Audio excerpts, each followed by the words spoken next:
So what's up people, and welcome to another Alita Battle Angel / Gunnm video. So in today's video I would like to cover the topic of karma. Yes, karma. And why I want to cover such a topic is because I feel that karma is one of the important factors to the entire Battle Angel Alita or Gunnm storyline. And I felt that the movie Alita Battle Angel was starting to show the characteristics of karma that you saw in the rest of the storyline, and so what I wanted to do is focus on this topic and just cover what I feel is so important to this story. Now before I proceed, I would like to give my usual spoiler alert. So in this particular video, I won't be covering much more beyond the movie. So long as you have watched the movie, then there probably won't be much of a spoiler. If you haven't watched the movie, yeah, go see the movie if you can. I don't know if it's showing in too many theaters anymore. I did see it one last time this weekend at one theater that was way far away, but it may be getting a little bit difficult. So in any case, I expect that people who are watching this video are people who have watched the movie. And if that's the case, there's not going to be a significant amount of spoiler. I will talk a little bit about Death Nova, but only in a technical format, not in a plot format. So there shouldn't be a significant amount of spoilers from that discussion. Okay, so in any case, that is my spoiler alert for this particular video. And as always, please watch at your discretion. Okay, so with regards to karma, as mentioned before, I feel that this is one of the three characteristics that make this storyline quite unique compared to a lot of other science fiction stories out there. The other two being humanity and point of view. And in fact, with regards to humanity, I gave an extensive video a while back with regards to that, and I'll leave a link on the description section for that particular video if you want to take a look at it. But in all three cases, although there has been of course quite a few other stories, science fiction stories, that go into all three of these key factors, I thought that Alita Battle Angel or Battle Angel Alita takes a unique twist to a lot of these points, and so I thought I would bring it up here. So for example, with regards to humanity, as mentioned in my previous video, a lot of times when you see robotic characters come out, then the typical science fiction trope is, am I a robot or am I human? And you spend this entire time where the main character is kind of bogged down dwelling upon that very question. And in a lot of these science fiction movies, you see a lot of time focused upon this dilemma where the main character will spend a significant amount of dialogue talking about this to death. However, in Alita Battle Angel, and of course in Battle Angel Alita, you get a different twist where the main character, although a cybernetic entity, is not dwelling upon that specific problem, and they already understand that they are human.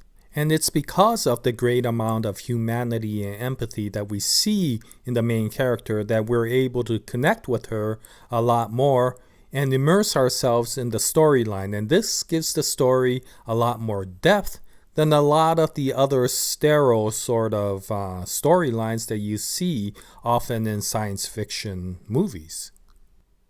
Now, similar to humanity, I feel that the storyline of Battle Angel Alita takes a unique look at karma.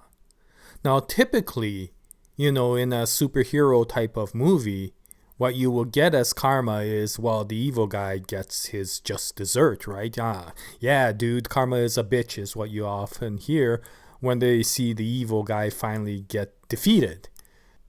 But in the general storyline of Gunnm or Battle Angel Alita, they take a much more objective approach to karma, where they look at the actions that are occurring with the specific characters and then the resulting consequences that come up. And you could look back from the consequences and see the actions that have created those consequences in this particular storyline.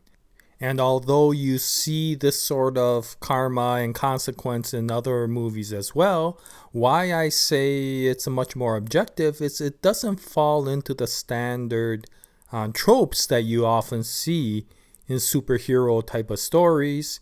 And it takes a much more objective approach in that it doesn't try to identify what is good or what is evil, but just look at what actions that occur and then basically create the consequences that come out.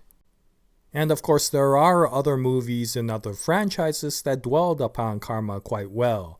And looking at them might help understand the situation. So the one I most recently remember is Captain America Civil War.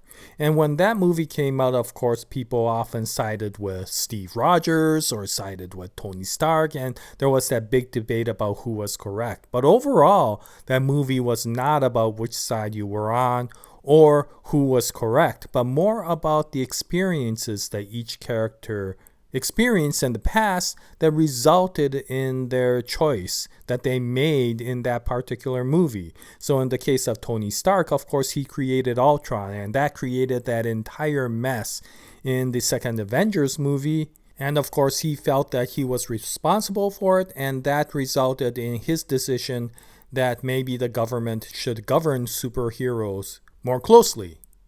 Now, on the other hand, of course, Steve Rogers had his experience with the government from Captain America Winter Soldier, where shady people in the government almost created a major mess that would have decimated a lot of people, including Tony Stark, when Hydra infiltrated the government and created that mess. And so from Steve's side, he could see that maybe it's not a good idea to give full control to the government. And so that created a perfect clash between the two viewpoints. And of course, through the situation with Ultron, the antagonist of that movie, Zemo, came out because he was a result of the devastation from Ultron. And his action, Zemo's action, then in turn created the animosity between Black Panther, Prince T'Challa, and everybody else because, of course, Zemo killed the Black Panther's father.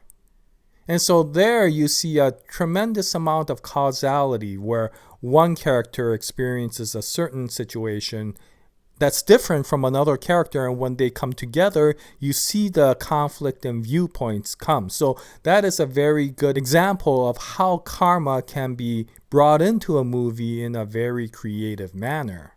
And so when coming back to Battle Angel Alita or the Gunnm storyline, people who have read the comic understand that, yes, there is a much more objective view of karma in this particular storyline compared to a lot of the other science fiction stories out there.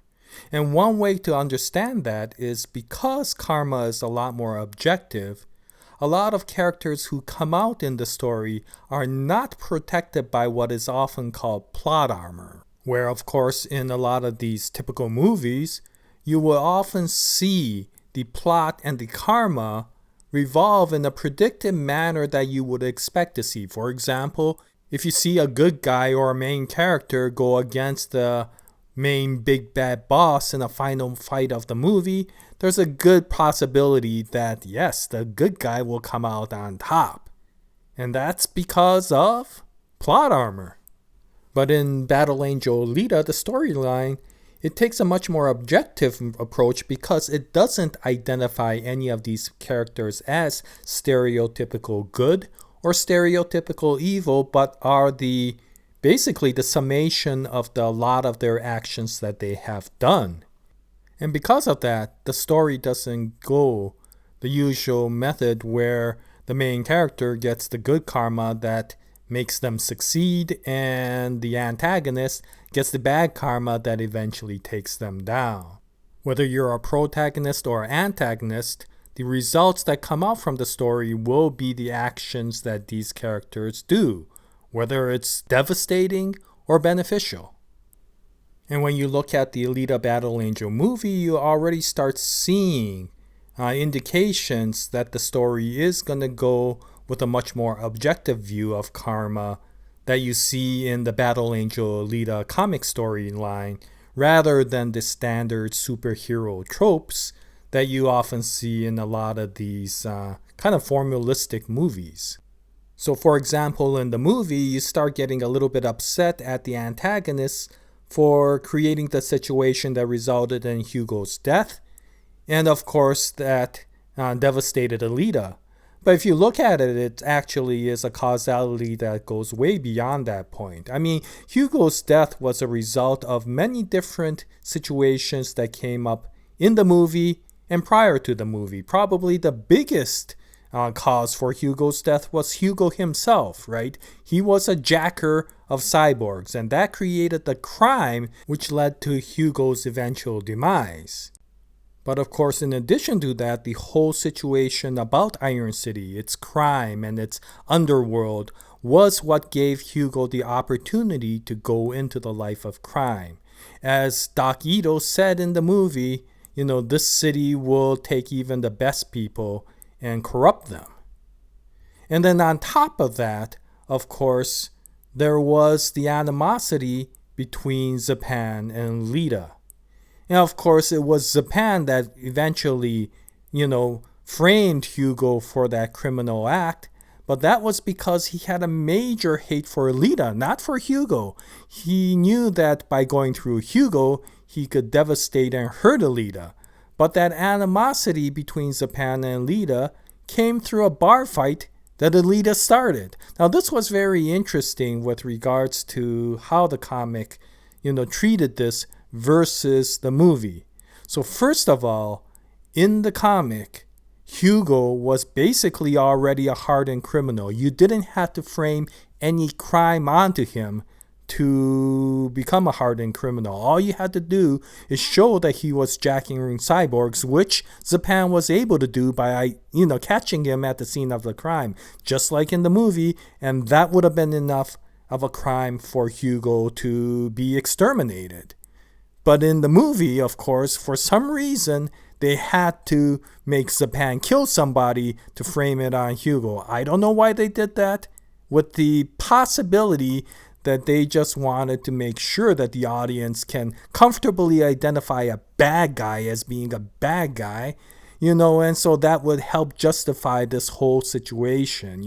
There's a good person like Alita and unfortunate person like Hugo and the bad person like Zapan, and Zapan was the entire problem, But in the comic, all Zapan is a jerk and he is hounding Hugo, trying to eventually catch him in the crime because he wanted to hurt Alita.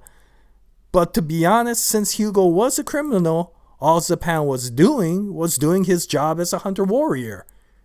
And so, to be honest, as much as he was a jerk, he wasn't particularly an evil person as he was portrayed in the movie. And on top of that, the animosity between Alita and Zapan wasn't a major creation by Zapan as you saw in the movie. In the movie, you saw Alita go in, mind her own business. Zapan was acting like a jerk, started hitting on Alita, and that created this whole situation, right? Where Alita started asking for help, and then Zapan took it as a joke. And of course, that entire bar fight scene started, so you could basically blame Zapan for that entire fight.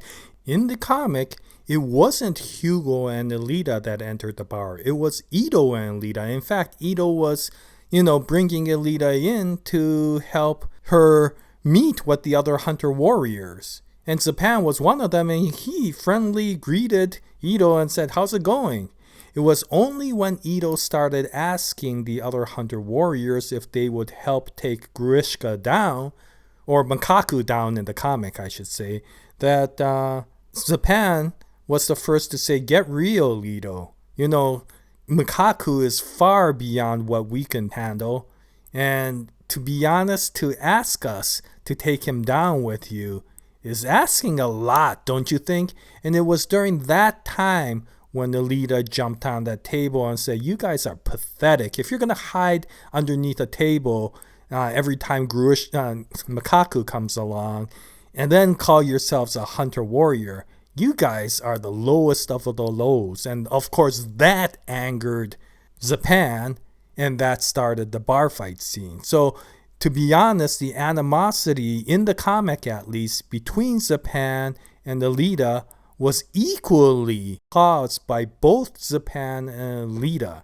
And so if you think about it, Hugo's demise was multifaceted. Yes, Hugo was a criminal himself, and it was the city that helped him bring him into the life of crime. It was Zapan that kind of found him and made him into a criminal, but it was Alita who created that bar fight scene that created the animosity between Zapan and Alita that made Zapan want to go after Hugo.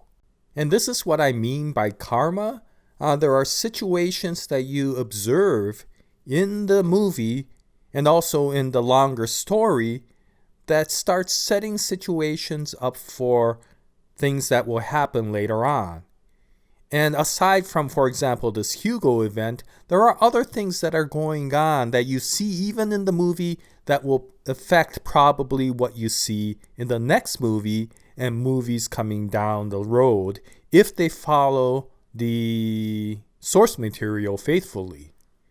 And I hope they do so because there is a lot of karma involved, and I do like the karma in this story because of the fact that it doesn't follow the standard trope of the good guy winning and the bad guy gets his karma sort of situation. It's just various complex events that come together, and you see sometimes the good results and sometimes absolutely devastating results that come from multiple people's actions coming together. And with regards to this Hugo's demise, the one final difference between the movie and the comic was that in the comic, Nova wasn't the one that killed Hugo. It was basically the city of Zalem.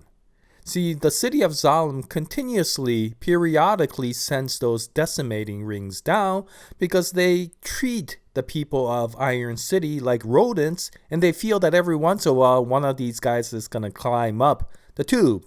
And since they don't have any empathy for them, they might as well just, decimate them the way you exterminate cockroaches, So, yeah, they continuously send these decimating rings down, and Hugo becomes a victim of one of them. So there wasn't really any, let's target Hugo with a decimating ring in the comic. It was just basically an unfortunate circumstance that got created due to the situation. Once again, karma. Now, in the movie, of course, yes, Nova uses that situation to hurt Alita through Hugo. Now, I'm not too upset about this difference because of the fact that that can be in line with the situation that you have in the story, because Nova is very much interested in karma himself and wants to control karma. In fact, he often calls much of his research on Karmatron dynamics, where he's always looking at how situations will eventually create, the consequences in the future, and he does many experiments on that to eventually be able to predict what happens in the future, knowing what's going on in the present. And so this is, again, maybe one of his experiments where he wants to see how Alita would react based upon what he did with Hugo, so this can be in line with the story. I just wanted to say that in the story, it wasn't Nova that killed Hugo because, once again, this isn't about good versus evil. This isn't about karma, where the good guys always win and the evil guys always get their just desserts, right? This is a lot more complex a story from that, and that is why I like this story so much. Not all the bad things that occur in the story are the results of the so-called antagonists in the story. They may be equally affected by the protagonists that come out in the story. And it's the combination of a lot of situations that create a lot of the results that come on. And if they decide to go with something like the Zapan arc and stay faithful to the storyline, then the next movie should be even more interesting with regards to karma and the consequences that come out from it. Anyway, that's about it for this video. Oh, one last thing. The final thing I do like about the Battle Angel Alita storyline is not just the karma, but the world building due to the karma. So all the things that you see, everything from the case system between the rich people in Zalem versus the poor people in Iron City, all the crime and stuff that is happening in Iron City, all this kind of arrogance and ambivalence to the oppression that's going in Iron City by the people of Zalem. All of the world that's created was due to some of the karma that happened prior to that. It makes you start thinking about a lot of things, including, and I won't put any spoilers to it, why is Alita found in the junkyard? Anyway, I'll leave this video with that question. And I thank you very much for watching this video. I'll continue on with more Alita Battle Angel / Battle Angel Alita / Gunnm videos in the future. I hope you join me at that time. And in any case, if you have any comments, please post them in the comments section below, because I would like to hear your opinion with regards to karma and how it affects stories. And as always, I appreciate all of your comments because they are all so informative. And anyway, thank you very much. And until the next video, happy anime watching, happy movie watching, and as always, have a nice day, everyone.